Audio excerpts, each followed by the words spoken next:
Olá, queridos, tudo bom? Beleza. Hoje nós vamos iniciar então a carta aos Efésios, tá? Na Bíblia, tá? Uma das cartas escritas por Paulo, certo? As igrejas, ok? Que ele fundou, a igreja que ele fundou na Ásia, tá bem? E eu vou dar uma breve palavrinha sobre essa carta. Essa carta foi assim, ó. Ela foi escrita por Paulo enquanto ele esteve preso, ok? Mas então ele ficou preso mais ou menos no ano 61 depois de Cristo, ok? Em Roma, certo? E essa carta foi escrita junto com outras 3 cartas nessa mesma época, tá? Colossenses, Filemão e Filipenses. São essas 4 cartas que são conhecidas como as cartas da prisão. Então, quando você lê Colossenses, lê Filemão, lê Filipenses e lê carta aos Efésios, é importante você entender que ele estava preso, certo? Para você ver o contexto em que ele estava preso escrevendo, certo? Que nem João quando escreveu o Apocalipse. João estava preso na ilha de Patmos. Então, veja a situação. Se imagine você preso, certo? João, de uma maneira mais dolorosa, né, digamos assim, mais difícil, mais por ser, né, judeu mesmo e está preso lá, degradado numa ilha. Mas Paulo em Roma, certo? Paulo romano, cidadão romano, então ele tinha alguns privilégios, né, de poder escrever e realmente acontecer o que acontecer, ok? Então começa. Nós vamos iniciar a carta aos Efésios. Eu vou ler o capítulo 1, não vou ler o capítulo todo, espero que você esteja lendo o capítulo 1 e o capítulo 2. Daí para semana que vem a gente ia estudar o capítulo 2, ok? Só fazer um breve comentário para você, ok? Ela começa assim, ó. Paulo se apresenta, certo? Como apóstolo, certo? Apóstolo de Cristo, por vontade de Deus, aos santos que vivem em Éfeso. Santos não são os perfeitinhos. Santos são os que são santificados, separados por Cristo na salvação. Os salvos em Cristo Jesus, ok? E fiéis em Cristo Jesus, graça a vós outros e paz da parte de Deus, nosso Pai, Senhor Jesus Cristo. Aí ele começa assim, ó: bendito o Deus e o Pai do nosso Senhor Jesus Cristo, que nos tem abençoado com toda sorte de bênçãos espirituais, aonde? Nas regiões celestiais em Cristo, assim como nos escolheu nele antes da fundação do mundo, para sermos santos e irrepreensíveis perante ele, e em amor nos predestinou para ele, para a adoção de filhos por meio de Jesus Cristo. Ok? Então aqui, o que ele está falando? Ele dá glórias a Deus, ele dá honra a Deus, certo? Porque ele exulta de alegria, querido, sabe? Uma coisa que às vezes falta na vida do cristão é a alegria de estar salvo, porque às vezes nós olhamos muito mais as dificuldades que nós passamos na vida, que Cristo falou que nós teríamos, do que ser salvo, ok? Do que estar salvo, do que estar guardado em Cristo nas regiões celestiais. Então ele está falando aqui, ó, bendito, glorioso, poderoso, santo, que nos tem abençoado, nos tem guardado, algumas Bíblias falam, né? Guardados nas regiões celestiais em Cristo. Você veja que quando Deus olha para nós, ele nos olha em Cristo, ele não olha para a gente de outro lugar, ok? E ele faz uma menção aqui muito legal, Paulo, quando ele fala: bendito seja o nosso Deus e Pai. Deus e Pai. Sabe qual é a diferença entre nós e aqueles que não conhecem Jesus, aqueles que rejeitaram Jesus? Eles não têm Pai, eles só têm Deus, sabe? Ele só tem o Deus que vai julgar, o Deus que vai repreender, certo? Eles têm aquele Deus que querem fazer trocas. As pessoas querem fazer troca. Se Deus fizer para mim, eu faço. Eu vou para a igreja porque Deus está me abençoando. Não é, pastora Paula? Que ensinou muito para a gente domingo passado no culto, ok? Foi muito benção, certo? Então, mas nós que somos cristãos, ele é nosso Deus, mas ele é nosso Pai.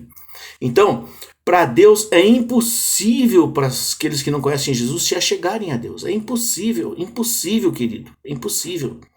Mas para nós que temos Jesus como nosso Senhor e estamos guardados nele, nós somos filhos em Jesus. Pode ver, ó, nós, que nos tem guardado e abençoado com toda sorte de bênçãos espirituais nas regiões celestiais em Cristo, no corpo de Cristo. Nós somos corpo de Cristo, ok? Então, assim como Jesus é filho, nós somos filhos em Cristo, em Jesus. Amém, querido? Deu para entender? Isso é muito maravilhoso, ok? Aí, ele vai falando aqui que... só um pouquinho aqui.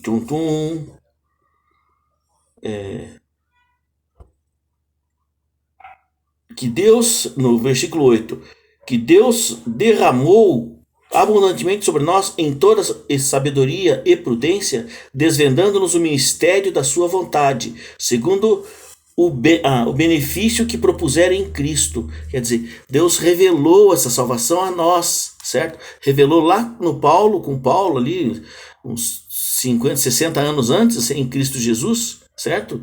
E depois em nós. Então nós temos uma revelação, certo? Ele derramou abundantemente sobre nós essa sabedoria, ok? Isso é muito maravilhoso, querido. Nós fomos feitos heranças, somos predestinados segundo o propósito daquele que faz todas as coisas conforme o conselho da sua vontade. Então, você veja que nós somos predestinados, somos feitos herança de Deus. Nós somos heranças de Deus em Cristo. Você não tem uma herança, você é herança de Deus. Amém? Ele vai falar aqui, ó.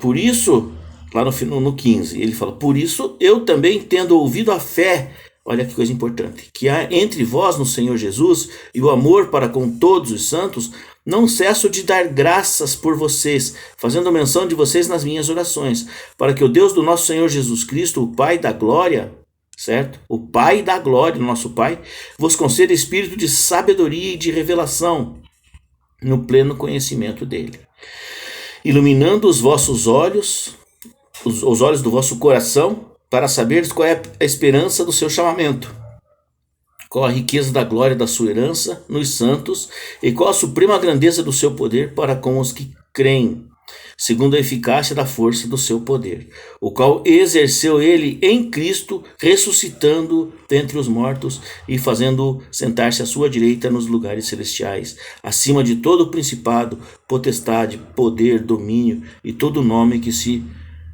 possa referir, não só no presente século, mas também no vindouro. Queridos, isso aqui, ele está falando o quê? Ele está falando que ele está dando graças a Deus porque ele, preso em Roma, a fama que as pessoas, quando iam visitar Paulo, que Paulo tinha essa regalia, certo?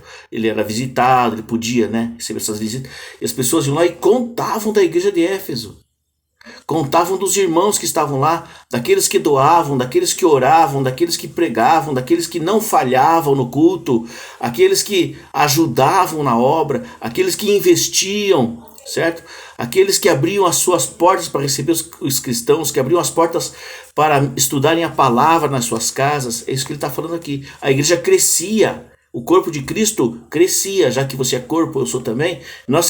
Quando nós crescemos, nós fazemos isso, o corpo de Cristo cresce também. Ele está falando o tempo todo aqui de uma igreja corpo, nós como um corpo em Cristo, nosso corpo de Cristo, ok?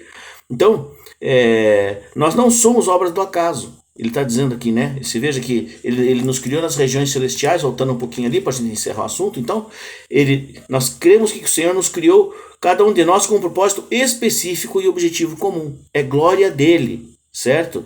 Para termos uma vida de santidade por meio dele. Ninguém consegue ser santo, ninguém consegue fazer nada espiritual, nada de bom, se não for através dele, certo? É isso que é importante, nós sabemos. A prova maior do grandioso propósito de Deus, que é esse que eu falei, é que ele próprio enviou seu Filho para nos salvar. E hoje, graças a Cristo, nós somos filhos de Deus, aquilo que eu falei agora. Pois, por isso, certo? Você precisa refletir. E vou deixar uma coisinha para você refletir aqui. Qual é o propósito e a motivação da sua vida? E elas estão em Deus? A motivação da tua vida está em Deus? O que te motiva a fazer as coisas está em Cristo Jesus, está em Deus? Santidade é alvo para a tua vida?